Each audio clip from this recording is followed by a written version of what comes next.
Prince Harry's public displays of affection have always managed to turn heads, but a rumour about a recent moment has the internet completely buzzing. The story claims that at a gala, Harry gave Meghan a cheeky grab on the red carpet. Now, let's be clear. There's no photo, no video, and no credible source confirming this actually happened. But whether it's fact or fiction is almost beside the point. The idea of it, the very possibility, taps into a much bigger conversation about the Sussexes. This isn't just about a simple touch. It's about a deliberate performance that reveals the truth about their relationship, their fight to control their own story, and why the media treats them so differently from other royals, especially William and Kate. This is what their public affection really means, and why a seemingly innocent gesture can be seen as a radical act of rebellion. From their very first public appearance at the 2017 Invictus Games, Harry and Meghan have basically communicated through touch. They held hands, whispered to each other, and made it crystal clear they were a unit. This was a huge shift from the typical royal way of doing things. While there's no official rule against PDA, the late Queen Elizabeth and Prince Philip set a very stoic precedent. Other senior royals, like William and Kate, have mostly followed suit. They're on the job, and their body language shows it. But Harry and Meghan started with a totally different story. They were a couple first, royals second. And it's more than just holding hands. It's the constant reassuring gestures, the back rubs, the linked arms, the way they physically lean on each other for support. Remember Harry's keynote speech at the UN for Nelson Mandela Day in 2022. Before he spoke, viral footage showed them sitting together, with Harry looking pretty nervous. Meghan wordlessly soothed him, and in that intimate moment he placed his hand on her knee as she held his arm. It was a quiet exchange of mutual support, a whole non-verbal conversation happening in a very public room. This is the foundation of their dynamic. Their PDA isn't just for show, it's functional. It's how they manage the insane pressure of their public lives together.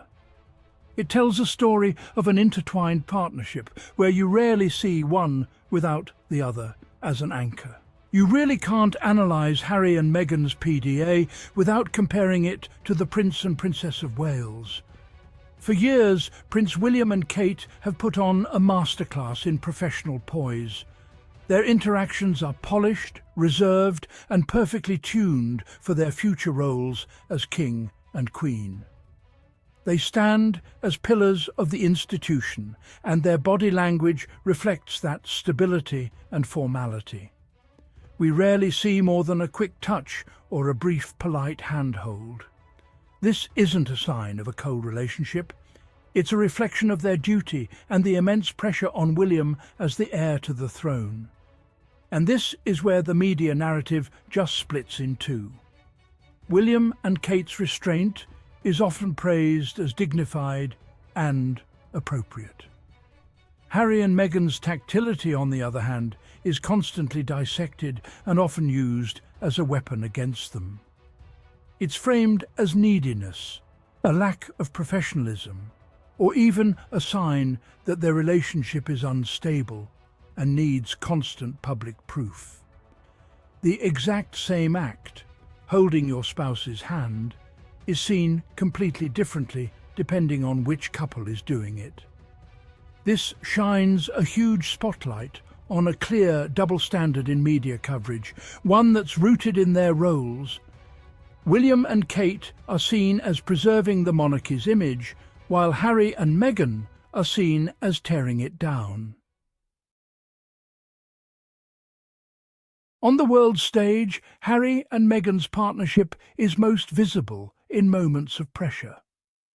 At the United Nations, as Harry prepared to speak, Meghan's reassuring squeeze of his hand spoke volumes. It was a silent message of support. a reminder that they face challenges together. Their touch isn't for show, it's a genuine act of encouragement. In interviews, on red carpets and at official events, they use touch to ground each other. This private language helps them navigate the relentless scrutiny of public life. For Harry, who's spoken about his anxieties, Meghan's presence is an anchor. Their closeness is more than romance, it's a survival strategy in the spotlight. Each gesture is a reminder. They are a team, united against the pressures of fame. These moments resonate because they reveal the mechanics of their partnership. Their love is not just a feeling, it's an action, a source of strength. In a world of cameras and expectations, their bond is their constant. And that's why their affection matters. The media's handling of the Sussexes' affection is a huge piece of this puzzle. Ever since they stepped back from royal duties, every single gesture has been put under an even more powerful microscope. Their PDA isn't just PDA anymore. It's Exhibit A in a larger war over their story. For those who see their exit as a betrayal, their public affection is framed as a desperate, attention-seeking performance. Body language experts are often brought in to claim that Meghan's touch is controlling or that Harry's is a sign of weakness.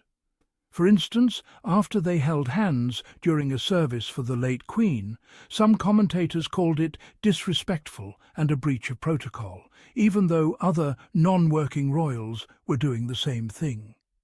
Yet, to their supporters, these exact same moments are proof of their unbreakable bond in the face of incredible pressure. The couple is basically caught in a feedback loop. Their tactile nature draws intense media scrutiny, which seems to make them cling to each other even more for support, which then just generates more commentary. Their affection has become a flashpoint, a symbol of the bigger culture war that surrounds them. There's even been general commentary suggesting that Meghan's strategy is to show the world how happy they are, using their closeness as a direct response to public criticism. When you boil it all down, this is about more than just a few sweet moments. It's a calculated and consistent strategy of non-verbal communication. Every time Harry puts a protective arm around Meghan, or she rests a reassuring hand on his knee, they are telling a story. It's a story of unity, of a modern partnership, and of a complete rejection of the emotional stiffness that has defined the monarchy for generations. In his UN speech, Harry called Meghan his soulmate, a word he connected to the peace he found in Africa after his mother's death. This kind of public declaration, combined with their constant physical connection, paints a picture of a partnership they truly see as a lifeline. Their PDA is their armor. It's a way of creating a private bubble in a very public world, a constant silent reassurance that says, it's you and me against everyone else. That playful butt grab, whether it was real or just a viral rumor, is the perfect metaphor for their whole strategy. It's cheeky, it breaks the rules, and it's a gesture that reclaims ownership of their narrative.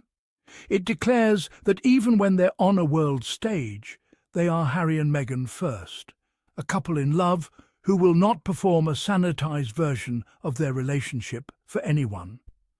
Not for the public, not for the press, and definitely not for the institution they left behind. The rumour that sparked debate is just one example of how Harry and Meghan have changed royal expectations. Their open affection has become their defining trait, challenging a century of emotional restraint. They've made intimacy and support central to their public story. Each gesture is a small act of revolution, showing that royalty can be human and heartfelt. Their approach has forced a re-evaluation of what we want from public figures, distant symbols, or relatable people. Harry and Meghan have chosen the latter, betting that authenticity resonates more than tradition. Their message is clear: we are a team, united on our own terms. Their story is about more than holding hands. It's about courage and change. Through simple acts of touch, they've redefined what it means to be royal in the 21st century. If you found this breakdown interesting, do me a favor and hit that subscribe button and turn on notifications. We're always looking at the bigger stories behind the headlines here. Thanks for watching, and I'll see you in the next one.